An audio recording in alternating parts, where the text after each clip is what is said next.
자, 우리가 마지막 방법을 이용해가지고 이 나눗셈들을 해봤어요. 다시 말하면 우리가 알고 있는 가장 쉬운 나눗셈은 이런 나눗셈이 아니라 이런 자연수의 나눗셈도 이런 분수의 나눗셈도 아니고 5 나누기 1, 5 이런 것처럼 어떤 수 나누기 1 이거는 어떤 수 이런 나눗셈이 가장 쉬웠어요. 그래서 여기 있는 나눗셈들을 다 나누기 1로 고쳐본 거예요. 3에다가 3분의 1을 곱해서 1 곱하기 3분의 1은 1 곱하기 3분의 1 나누기 3 곱하기 3분의 1 이거 1이 됐으니까 이것도 이걸 1로 고치기 위해서 2분의 1 곱해주면 되니까 여기도 2분의 1 곱해주고 여기도 2분의 1을 곱해주고 나니까 이 뒤에는 1이 돼서 있으나만 하고 결국은 우리가 알고 있는 4분의 3 곱하기 2분의 1이 됐다. 가장 마지막에 배우는 6항을 이해했기 때문에 이것도 우리는 지금 무슨 생각을 하는 거예요? 나누기 7분의 1가 아니라 우리가 쉽게 생각할 수 있는 나누기 1로 만들자. 그러면 7분의 2에다가 2분의 7을 곱하면 되니까 여기도 2분의 7을 곱해주자. 그래서 5분의 3 곱하기 2분의 7 나누기 7분의 2 곱하기 2분의 7. 이 뒤에 거는 1이니까 결국은 5분의 3 나누기 7분의 2 이 새롭게 배워야 할 나눗셈은 우리가 이미 알고 있는 분수의 곱셈으로 바뀌어서 얼마든지 할 수 있네요. 지금 선생님이 한 이 방법은 어느 책에도 안 나와요. 세상에 어느 책에도 교과서에도 없고 문제집에도 없고 세상에 어디에도 없어요. 선생님이 알아낸 거예요. 어떻게 알아낸 거냐면 조금 농담입니다만 선생님이 야, 교과서에 있는 거, 책에 있는 거, 동영상에 하는 거 이런 게 다 엉터리다. 내가 좀 더 나은 방법을 좀 찾아봐야겠다. 그렇게 마음을 먹고 이런저런 고민을 해보니까 이 방법을 알아낸 거예요. 그러니까 여러분도 지금 선생님이 지금 요 마지막 방법을 하는 것이 굉장히 좋은 것 같지만 이보다 더 좋은 방법이 틀림없이 있을 거예요. 여러분들도 이 5가지 방법이 아니라 더 좋은 방법이 분명히 있을 거예요.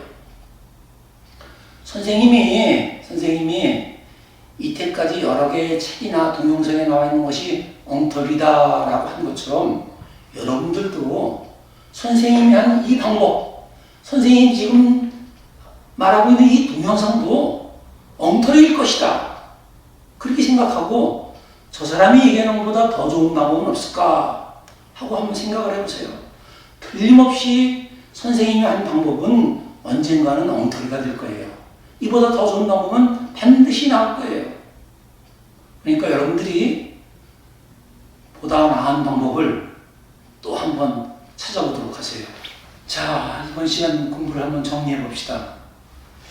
어떻게 1 나누기 3의 몫을 여러 가지 방법으로 구할 수 있을까요? 라고 했어요.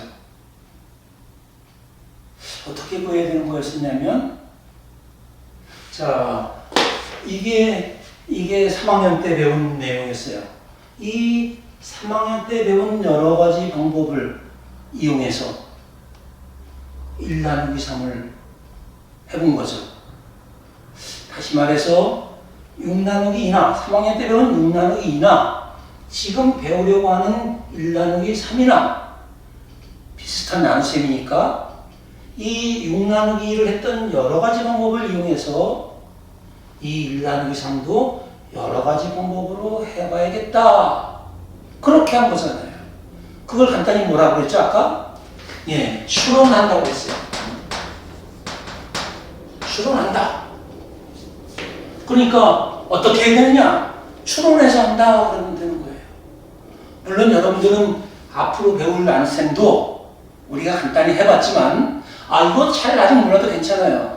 앞으로 계속 할 거니까 여러 번 반복할 거니까 일단 이 새롭게 배울 이 나눗셈도 여기서 배운 1 나누기 3의 여러 가지 방법을 이용해서 하면 되겠지 하고 우리가 사실 다 해봤어요. 분수를 나타내는 것은 쉽지 않았죠. 수식선도 좀 귀찮았어요. 이런 것들도 전부 다 좀 복잡했어요.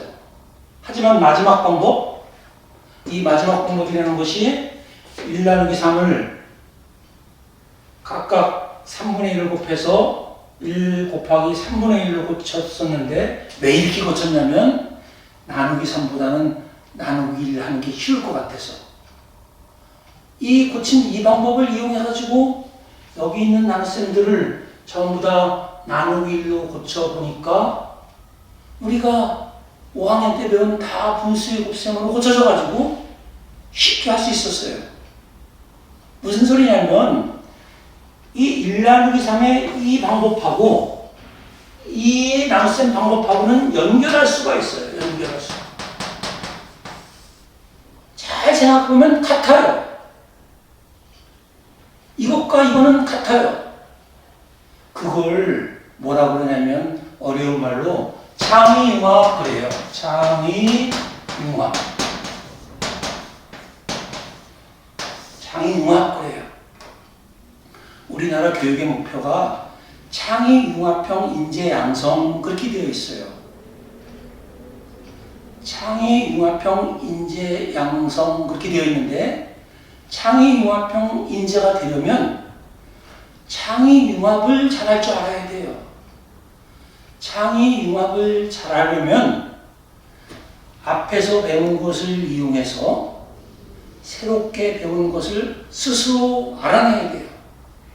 앞에서 배운 것과 새롭게 배운 것을 연결해서 이것을 누구한테 배운 게 아니라 가르침을 당한 게 아니라 스스로 알아보는 것, 그걸 창의융합이라고 해요. 이런 여러 가지 방법은 여러분 아직 신경 쓰지 마세요. 잘 몰라도 되니까.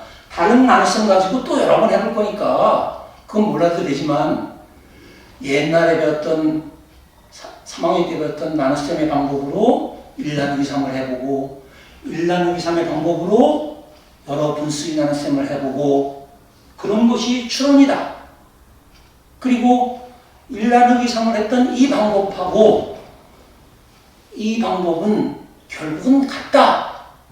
이게 창의융합이다. 이런 걸 아주 조금만 느꼈으면 좋겠어요. 이런 느낌은 앞으로 여러 시간에 걸쳐서 계속 쌓일 거예요. 그러면 여러분의 역량이 될 거예요. 그래서 여러분들이 창의융합형 인재가 될 수 있을 거예요.